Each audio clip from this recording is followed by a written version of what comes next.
Okay, so today I will be telling you my foster care and adoption story. Let's get personal.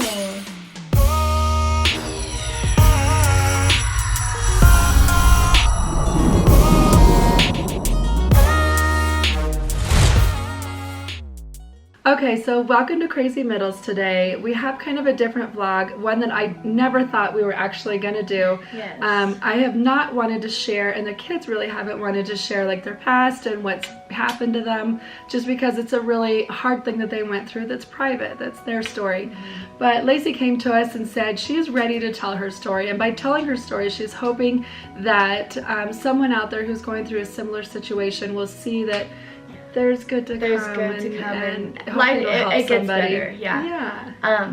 Also, I feel like I've really healed. I've been through a lot of therapy, and obviously my amazing parents have helped me through a lot of stuff, and so I'm just really ready to share okay, everything. Are you sure? Yeah, let's get into okay, it. so if at any point you feel like, listen, this is a little bit too personal, I just want you to just say that. I think everyone out there will understand, like, okay, that's a little too far. So, okay, all right.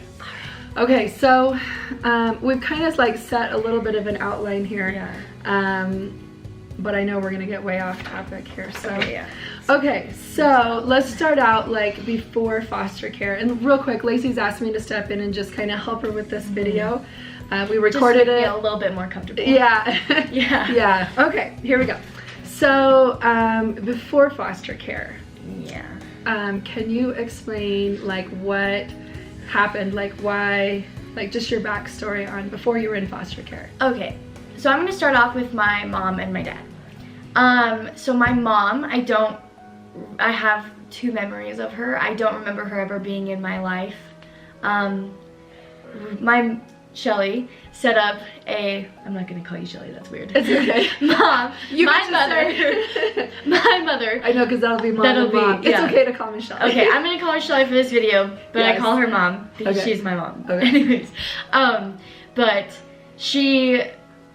Shelly set up a visit with her once we went into foster care. I did. I thought it was really important that they connected. Yeah. And she gave my birth mom her phone number and said if you can call it anytime. You can call it anytime, and she just never did. No. So I feel that she never really wanted to be a mom, and she never was really ready or prepared to be a mom.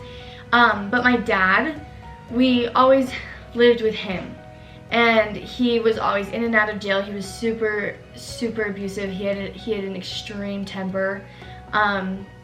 And not just with you guys. Not just with us, but with everybody. Everyone? He would always get fired because he would just get outraged at work, and so he always had anger towards everybody, and that's just how he was. Yeah. So because of that, from what I understand is you kind of got bounced around between different family members and different things. Yeah. So every time my dad got arrested, we'd obviously have to move. And so we ended up living with his friends, his old foster parents, because my dad was in foster care when he was young. Young. He was always in and out of foster care. But eventually we ended up at his birth mom's house. So my grandma and my grandma and my grandpa were divorced, and so she had a boyfriend. One day my dad got fired again, and a lot went down between my grandpa and my dad. Well, not my grandpa, my grandma's boyfriend and my dad, and my dad got kicked out of the house. So my dad and my stepmom basically told us that once they found an apartment, once my dad got a stable job, they'd come back for us. And it was Cody, Lacey, and you. And me. I mean, Cody, Lacey, and Lizzie, sorry. Yes. Okay. And I have another sister and another brother, but they took the other sister with, so, because she was just a baby. But yeah, and they never came back. So we were left with way more abusive than my dad ever was. So this was the home that he got taken out of and put into foster care growing up. So he put you in that same home. So he put us in a kind of a bad situation. But Cody, so I want to say this for the record. So we asked Cody to make sure that he was okay with us telling the story. Yeah, and Lizzie. But so they. Well, I didn't know this part. The closed part. You can tell that part. Yeah. Well, so what I was told is that by the caseworker. By the caseworker is that the caseworker. Well, one of the I don't even know how to get into this part. Okay, so the grandma did not believe that they deserved to wear anything clean, or take showers or anything like that, and so. So can I just interrupt you real quick? They were always drunk. And they smoked inside the house, so our clothes smelled like cigarette smoke, and they wouldn't let us wash them or anything because we didn't deserve it. Right. And so we would go to school smelling horrible, and so yeah, I just wanted to point that out. So, Cody, I guess he really got it the worst. They all really wanted to wear clean clothes to school, of course, and they were getting made fun of, and so they would secretly wash their clothes in the bathtub, and then from there they would go out and hang them in the trees where she couldn't see, so they would dry. And then what they would do is they would change on the way to school, like put all their clothes in a bag and change on the way to school, and then when they came back, they would change back into their dirty clothes so that she never knew that they were clean. They never knew. Yeah. So what had happened is Cody forgot one day to change back into his dirty clothes, and he came home in his clean clothes, and because of that, they just beat him up really bad. I want to be able to talk about this part without crying, so excuse this part, but to the point they beat him up so bad that he was bleeding out of his ears. So, oh gosh, sorry.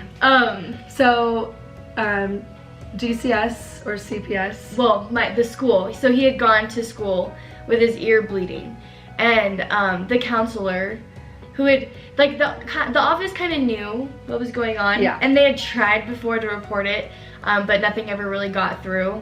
But this was kind of their last straw, and so they called the cops, who called CPS, and CPS came and picked us up from school. Yes.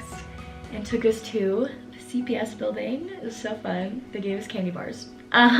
Meanwhile, I got a call, and we were just looking for a sibling group, and they called me for Cody, and I said, no, we're not going to take him because we're just looking for siblings. The caseworker then called me back and said, well, he actually has 2 sisters that they were getting ready to split up, and they said, if you want, we'll give all 3 of them to you. And it was like, oh, absolutely yes. Yeah. Absolutely yes. So that's how they came to my house. And what was crazy is a couple weeks after they moved in with us, we found out that their grandma had passed away. So yeah, which was really hard. So yeah, that's kind of her story and how she came to us.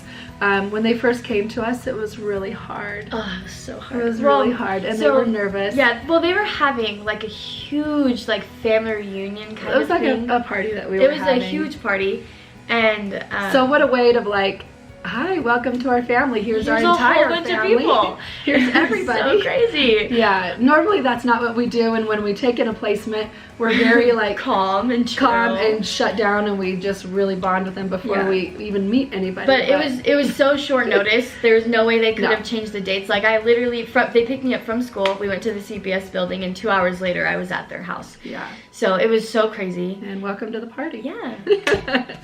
So anyway, but their transition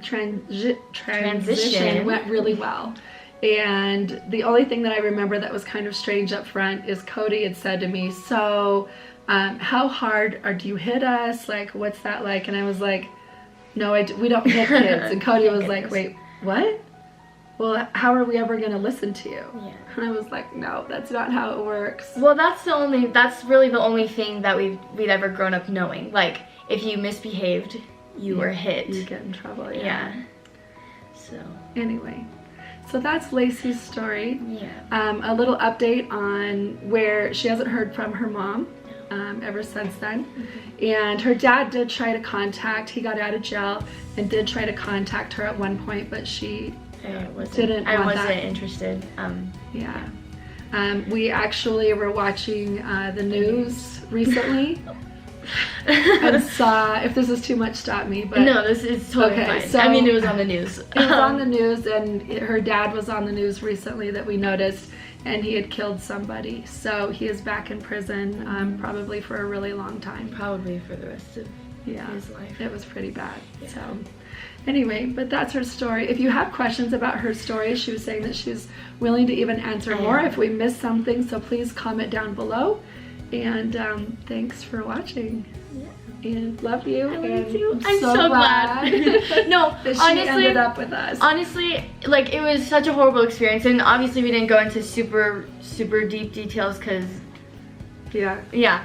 But I strongly believe everything happens for a reason. Me too. I think that this trial that I went through, like the first 8 or 9 years of my life, were just not the best, and but in the long run, I have my forever family, and I love them so much. And I can't even imagine you not in their lives. Oh my gosh. And I've just been so blessed since then, and it's made me a stronger person. And actually, one of my friends just went into foster care, and I was able to help her through that and tell her my experience, and just kind of give her comfort and guidance and tell her everything is going to be okay, and offer like my experience, and so we like shared stories or whatever.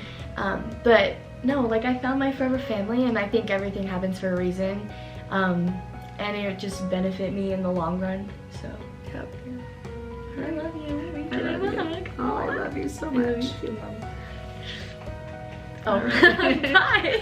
Thanks for watching. We're all having All right, bye. Bye.